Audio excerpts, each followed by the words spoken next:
구독, 좋아요, 알림 설정, 댓글까지 부탁드리겠습니다. 요즘 기업들이 제2의 IMF를 이야기를 하고 있습니다. 딱 IMF 전 같아요. 말씀하시네요. 글로벌 금융위기는 이미 넘어섰습니다. 이미 넘어섰는데 그만큼 터지지 않는 거예요. 그게 미국 같은 경우는 그때보다 덜할 수 있어도 우리나라는 그때보다 훨씬 더 심각하다고 그랬죠. 미국 같은 경우는 그때 디레버리징을 한 다음에 그때만큼 부채를 부풀렸다. 가계는 그렇지 않았어요. 물론 정부 부채는 엄청 부풀었지만. 근데 저희가 2019년에 이런 이야기 했습니다.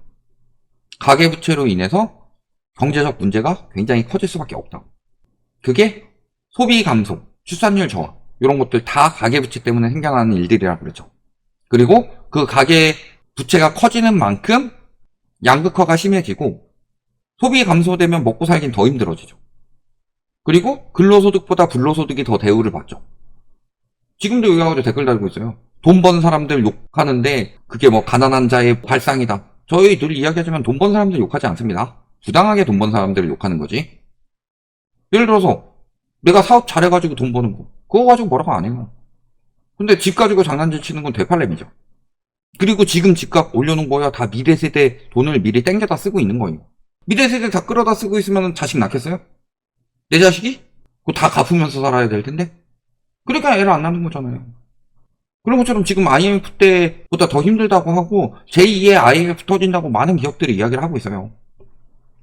자, 얼마 전에도 저출산 섬뜩한 경고 저희가 이 기사 다루긴 했었는데 11년 뒤 제2의 IMF 위기 온다. 요거 기자가요 세게 말하는 것처럼 하지만 뒤로 미루고 있는데요. 보세요. 11년 뒤에 온다고 말한 사람이 많아요? 아니면은 6에서 10년 안에 온다고 한 사람이 많아요?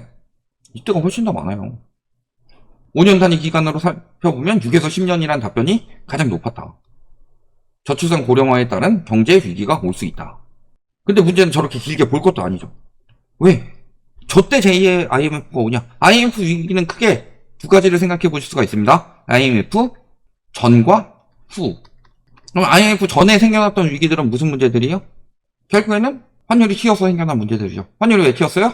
외환이 고갈되니까. 그러니까 외환위기라고 그러죠. 그리고 IMF 후에 터진 게 뭐였어요? 경기 침체. 여기에 따라서 일자리는 줄어들고 평생 직장 개념이 이때 사라졌죠. 그 다음에 자영업도 무너지고 기업도 무너지고 이런 것들은 다 IMF 터지고 난 후에 일어난 일들이죠. 제2의 IMF를 이야기를 하는데 첫 번째는 IMF 전 이야기인 거고 지금 IMF 후에 나왔던 징조들은 거의 다 나오고 있어요. 그리고 저는 저출산에 대해서도 지금 정책도 이상하죠. 시생아 특례 대출 받으려고 애 낳지 않는다고 그랬어요. 이걸 가지고 이렇게 말씀하시는 분들이 있더라고요. 내 주변에 시생아 대출 받으려고 애를 낳는 분이 있더라. 나도 그렇게 낳았다. 이런 이야기 하시는 분들이 있더라고요. 근데 제가 말하는 것을 곡해해서 들으시면 안 되는 게 제가 그때 표현한 방법은 뭐다? 신생아 특례를 받기 위해서 애를 안 낳을 사람들이 애를 낳지 않는다. 애를 낳을 계획이 있는 사람들이 조금 더 땡겨 낳는다든가 이런 경우는 있을 수 있어도 애를 낳을 계획이 있는 사람들이 조금 더 땡겨 낳는 건 출산율에 도움이 돼요?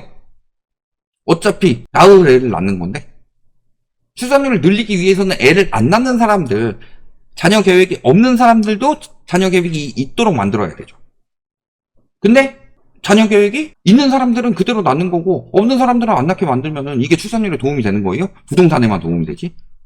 그러니까 부동산 시장에 유동성만 불어넣고 있는 거지 막상 출산율 살릴 만한 직접적인 정책들은 안 한다는 소리예요. 저희가 누차 말했었죠. 2019년부터 누차 말했었고 그 부분은 이제 와서 기사화가 되고 있어요. 뭐라 그래요? 집값 MB 시절로 되돌리면 혼인 건수 늘어난다.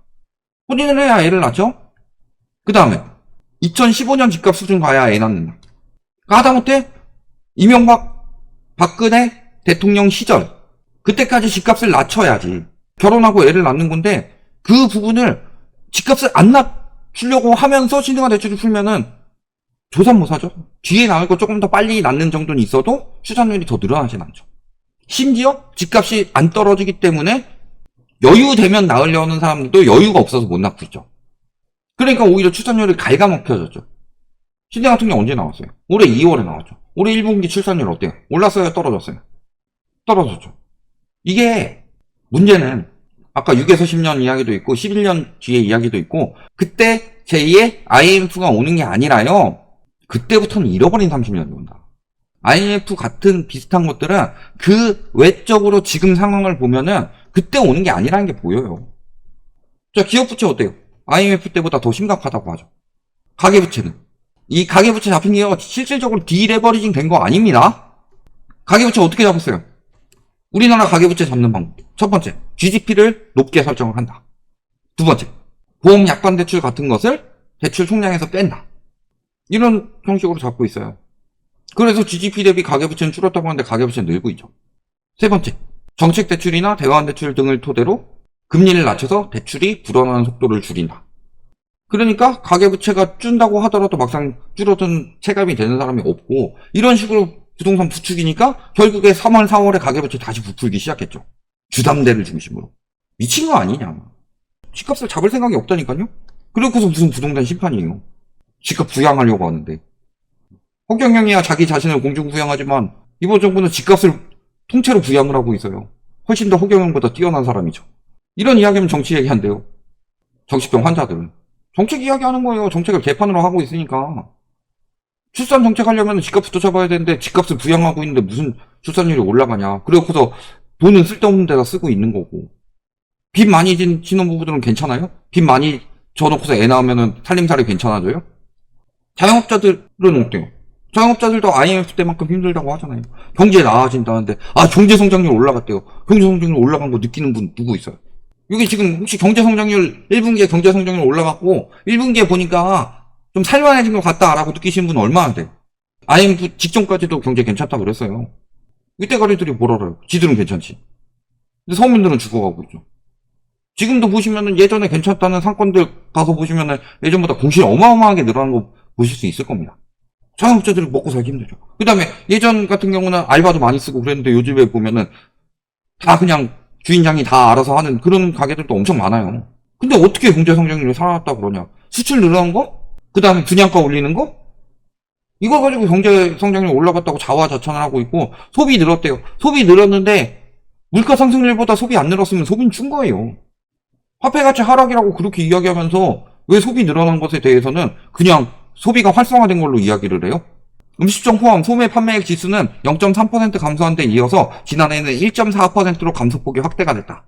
민간 소비 증가율은 0.2%로 주요 7개국 평균, OECD 평균에도 미치지 못했고, 물가가 3% 올라가는데 0.2% 올라갔으면 실질적으로 2.8%만큼 소비가 감소한 거다. 이걸 어떻게 경제가 살아나고 있다고 하냐. 지금 IMF 때보다 훨씬 더 죽어가고 있는데. 더 힘들다는 사람들 엄청나게 많아요, 지금. 최근엔 괜찮아요? 최근엔 좀 살아나는 분위기요? 1분기 때 경제 성장률 살아나는 분위기요? 4월 봅시다. 산업 생산은 증가했는데 소비, 투자 감소하고 있다. 1.2% 감소했어요, 소비가. 물가 올라가는 것까지 계산하면 소비가 얼마나 빠르게 감소를 하고 있는 거냐. 경제가 살아나긴 무슨 경제가 살아나요?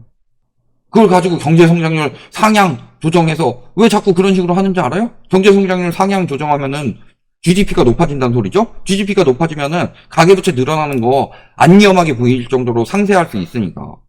근데 그렇다고 해서 안 위험해져요? 달러 강세는 굉장히 오래 간다고 그랬어요. 저희 오늘 오전에 올린 영상도 그 얘기 했었죠. 달러 강세는 굉장히 오래 갈 수밖에 없다. 보완율도 장기화될 수밖에 없다. 지난 10년간 미국으로 유입된 순자본은 14조 달러를 넘었고, 대규모 국채 발행이 불가피해 자본 유입이 가속화될 것이고 달러 강세가 될 것이고 고금리 기조가 상당 기간 지속될 전망이다. 외환 위기가 오고 있어. 지금 이미 외환위기 땐 그래도 그때 환율 튀었다가 떨어졌어요. 지금 환율 떨어질 기미가 보여요? 엄청 와서 우르르 댓글 달더라고. 원달러 환율 장기화 된다고 하니까 한 50원, 40원대까지 떨어지니까 와가지고 오늘 떨어졌는데 우르르 다는데 80원, 70원까지 올라가니까 왜 그 인간들 와가지고 또 이야기 안 해요? 그런 인간들이 무슨 경제를 논하냐. 근데 원달러 환율이 계속 올라가게 되면 문제가 어떻게 되죠? 물가가 칠 수밖에 없다. 우리나라 고물가의 핵심은요, 환율이에요. 수입 물가가 비싸기 때문에. 자, 소득 줄고 있죠? 부채 늘어가지고 겨우 집값 버티고 있는 거죠? 정책 대출 거기다 쏟아내고 있죠? 금리 올려야 되는데 금리 떨어뜨리고 있죠? 이런 식으로 잠깐 부양하는 부동산 정책이 과연 바닥 짚고 살아난다고 이야기할 수 있어요? IMF 때 집값 어떻게 됐어요? 글로벌 금융위기 때 어떻게 됐어요? 왜 정신들을 못 차리냐? 지금은요, 정당한 투자니 뭐니 하면서 왜 남의 자산 가지고 이야기를 하냐. 지금 집은 다단계예요. 다단계 뭐예요? 사세요. 사세요, 사세요, 사세요.